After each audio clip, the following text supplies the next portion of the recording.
Dyma gan o'r enw prinder.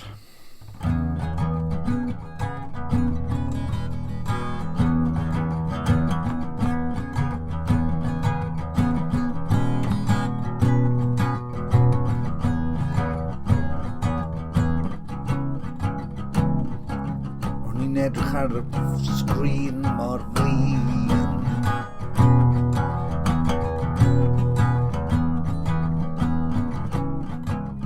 Dyma'r bachgen wedi troi yn ddyn.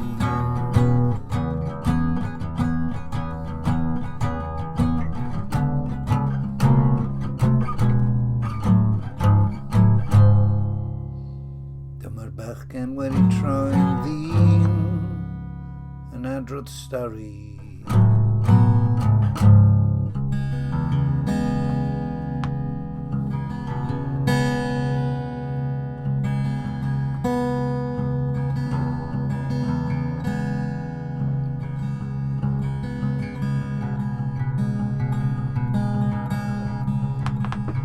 Yn y bore.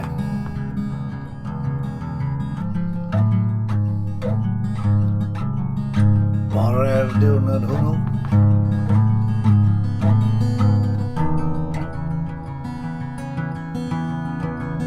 Ges I fy atgoffa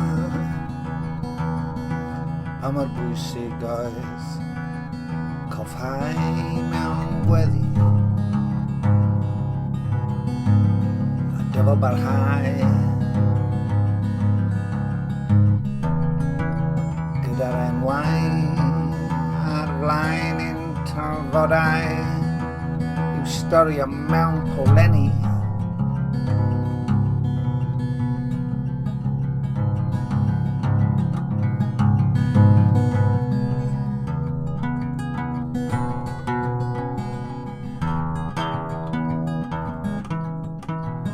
Ond mae'r prinder yn fy rhwystro I.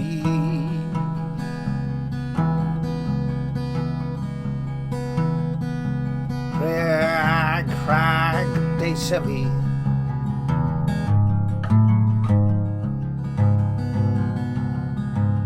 Ond nid nawr yr adeg hynny.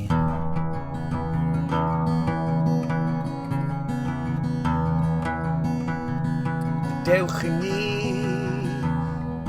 blygu.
Barhau trwy'r trebeini. Dyfo barhau trwy'r trebeini.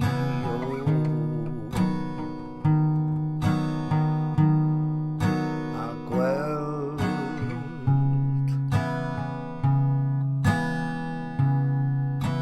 ein cwmpeini.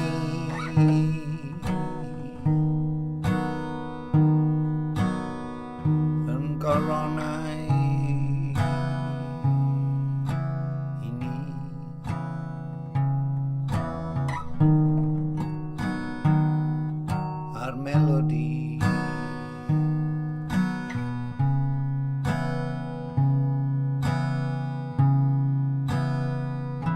gyfansoddi.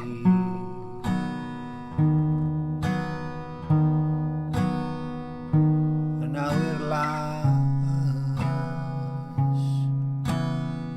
llawn goleuni ac uniaethu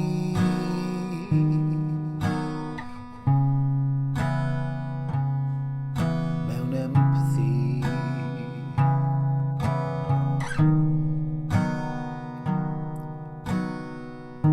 Ac ymfalchio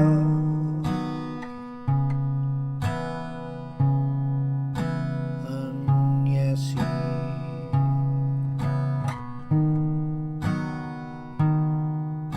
A dechrau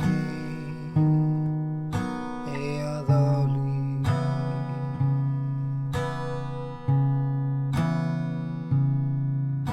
o'n cwmpas ni.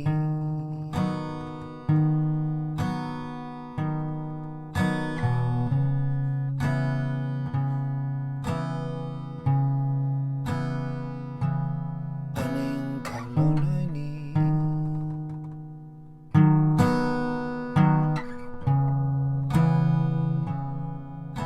Yn ein cyrff anhyneidio ni.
Edrychodd y policeman ar y meddwan ac un meddwyn yn benodol yn chwilio am rhywbeth o dan olau lamp y stryd.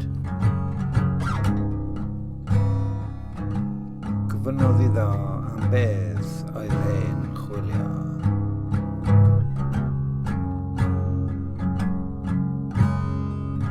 Fy waled oedd yr ateb. Dyma'r policeman yn mynd ati i'w helpu, ond yn methu. Ble nes di golli'r waled? Gofynnodd y policeman.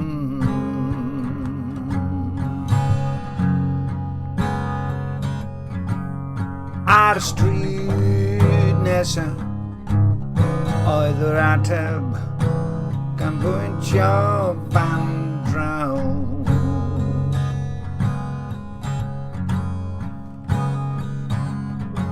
Wel, pam yn y byd wyt ti ddim yn chwilio yno?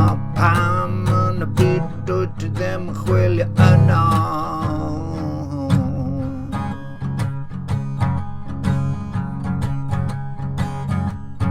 Wel, am nad ysgolau ar y stryd honno, ffeindiwn ni beth mae honni. O,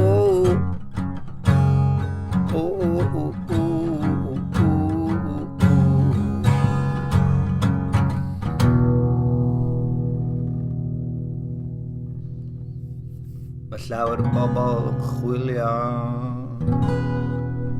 am rhywbeth, ond nid yn y man.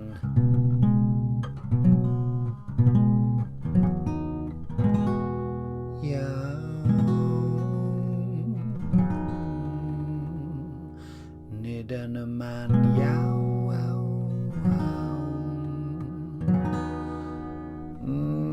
Meddyliwch.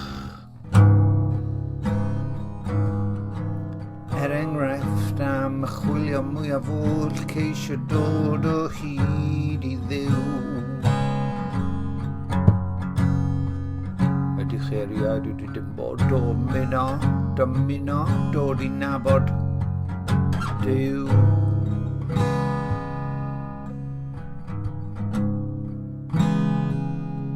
Ydych chi wedi ystyried erioed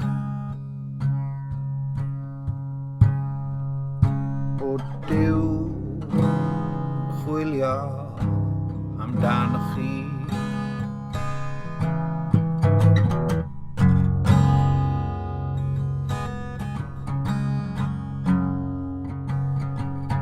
Roedd 'na wraig, unwaith ei bywyd ar chwâl yn llwyd. Roedd hi wedi cael 5 gŵr, a bellach yn byw gyda dyn arall, ond daeth Iesu ar ei thraws.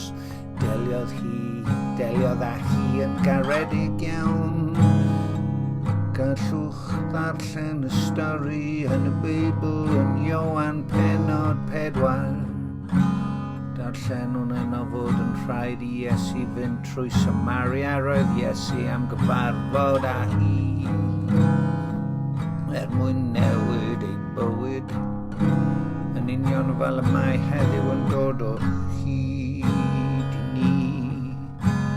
Mae Duw yn caru pob unigolyn.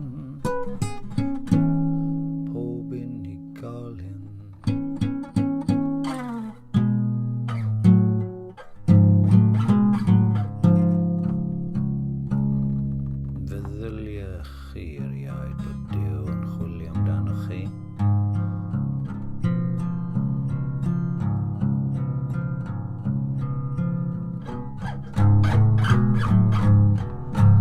Roedd cymaint o gwylydd ar y wraig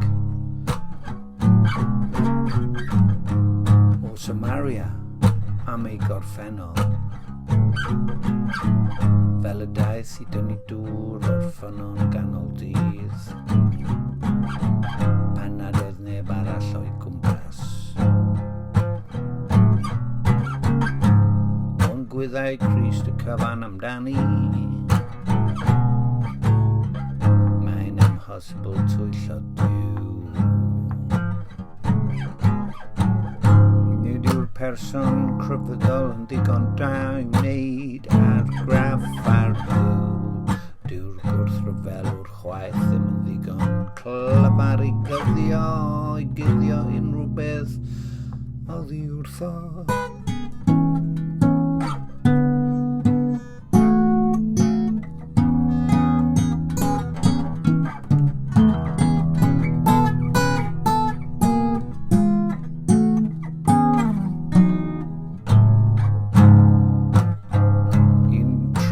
Gludodd nifer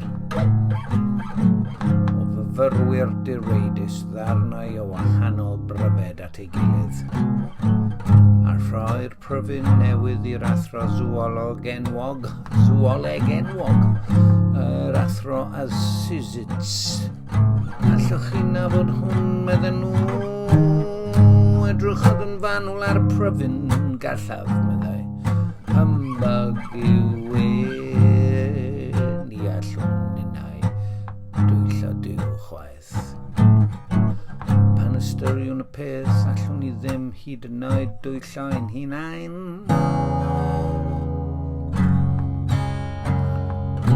Dwyllo ein hunain, mor drist yw'r ffaith i Tony Hancock y digrifwr oedd wedi deddan i miloedd gyflawn i hunan laddiad. yn Australia. Yn Australia gan yr ail nodyn. Mae'n amhosibl dod o hyd I wir lawenydd. Dyw'r llwybr llawenydd ddim yn llawn sbart, enwogrwydd ac arian.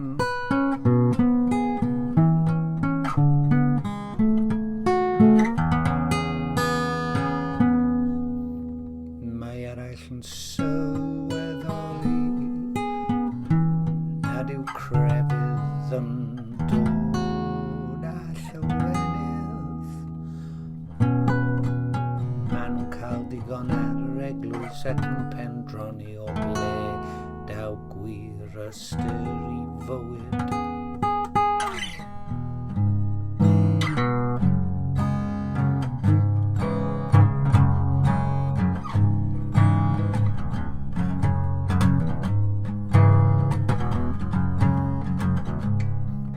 Dath Christ I gynnig gwir fywyd